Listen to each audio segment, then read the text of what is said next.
এই রমজান গিরে ইহুদিরা যে সমস্ত ষড়যন্ত্র করছে, আপনারা যদি জানতে চান তাহলে ভিডিওটা পুরোপুরি দেখে যান। যে ইহুদিদের এই ষড়যন্ত্র থেকে পুরো মুসলিম জাহান কেউই রক্ষা পাইতেছে না। আসলে ফিলিস্তিনের আল-আকসা মসজিদ ইহুদিদের দখলে এখনো আছে। আল-আকসা মসজিদ মুক্ত করা হয় নাই। আর এই আল-আকসা মসজিদে এই রমজান মাসে আল-আকসা মসজিদের ভিতরে ইহুদিরা মুসলিমকে প্রবেশ করতে দেবে না। তারা নতুন বাহিনী তৈরি করে ফেলছে যাতে আল-আকসা মসজিদে নামাজ, কালাম, দোয়া, দরুদ মুসল্লিরা যাতে করতে না পারে। এটি আমার কোনো বানানো কোনো কথা না, এটি বাস্তবতা। ফিলিস্তিনের যে আল-আকসা মসজিদ নিয়ে এতটা কয় বছর যুদ্ধ চলছে, সেই আল-আকসা মসজিদ আজও রক্ষা করতে পারল না। ইসরায়েলের মূল উদ্দেশ্য এই আল-আকসা মসজিদ ভেঙে খান খান করে দেওয়া। তবে কি এই আল-আকসা মসজিদ ইহুদিরা কি অচিরেই ভাঙতে চলেছে?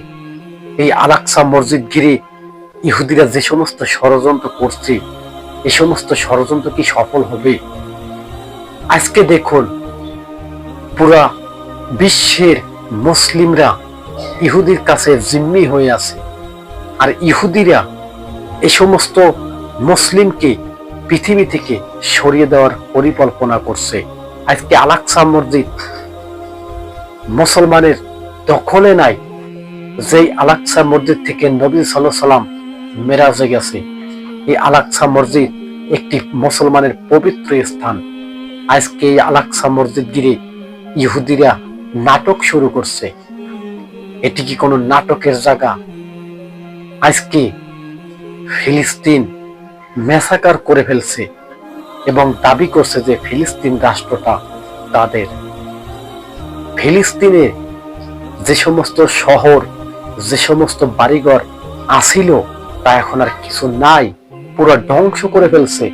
আর বাকি যেটুকু আছে ওটুকু ধ্বংস করার জন্য অভিযান চালাইছে। শুধু ফিলিস্তিন না, আজকে যদি ফিলিস্তিন রক্ষা করতে না পারে মুসলমানরা, এর জবাব একদিন দিতে হবে আখিরাতের ময়দানে। আমরা সবাই বসে আছি আবাবিল পাখির আশায়, যে আবাবিল পাখি কবে আসবে, আমাদের কবে সহযোগিতা করবে। কিন্তু আবাবিল পাখি পাঠাইতো। আবাবিল পাখি কখন পাঠাইতো? যখন দেখতো যে মুসলিম উম্মার নেতৃত্ব দেওয়ার মতো কেউই নাই। এই মুসলিম উম্মার সাথে যে ইহুদির সাথে যে একটা লড়াই চলছে, এই লড়াই সামাল দেওয়ার মতো কেউই নাই, তখন পাঠাইতো আবাবিল পাখি। যে আবাবিল পাখি কাবা শরীফ রক্ষা করছিল, আল্লাহ তাআলা রব্বুল আলামিন আবাবিল পাখিকে আদেশ দিয়ে দিল, তোমরা আজকে কাবা রক্ষা করো।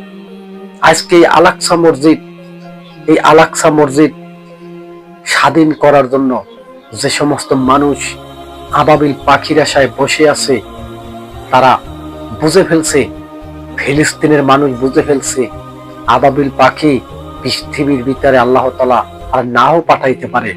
তাই কিন্তু তারা শক্ত হয়ে ফিলিস্তিনের আল-আকসা মসজিদ তারা বিজয় করতে চায়। আল-আকসা মসজিদ বিজয়ের দিন হবে।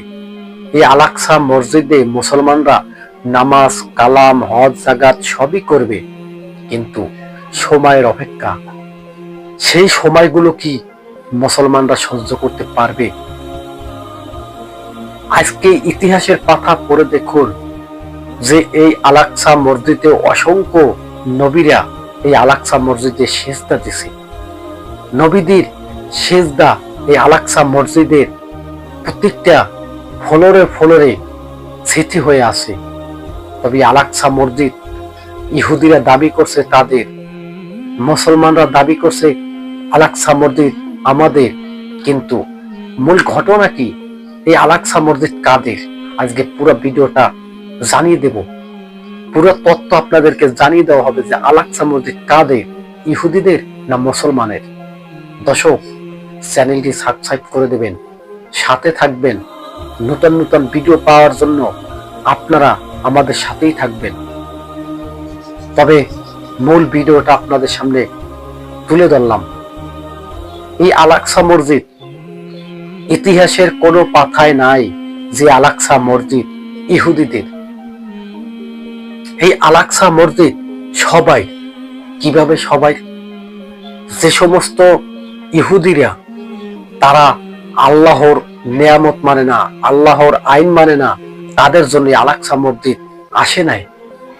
ইহুদিরা চাইতেছে আল-আকসা মসজিদ পুরোটা দখল করে তারা এখান থেকে তাদের যত খারাপ ধরনের কাজ এই আল-আকসা মসজিদে হবে।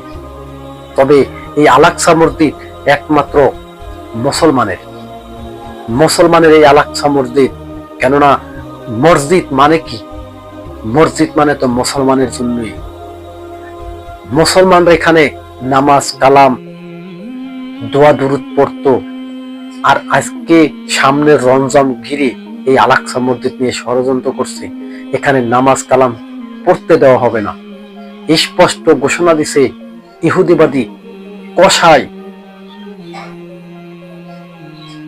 আজকে এই সমস্ত ইহুদিবাদীকে বলবো, একদিন ইহুদি বলতে কোনো জাতি থাকবে না তো থাকবে না, থাকবে না মানে থাকবে না।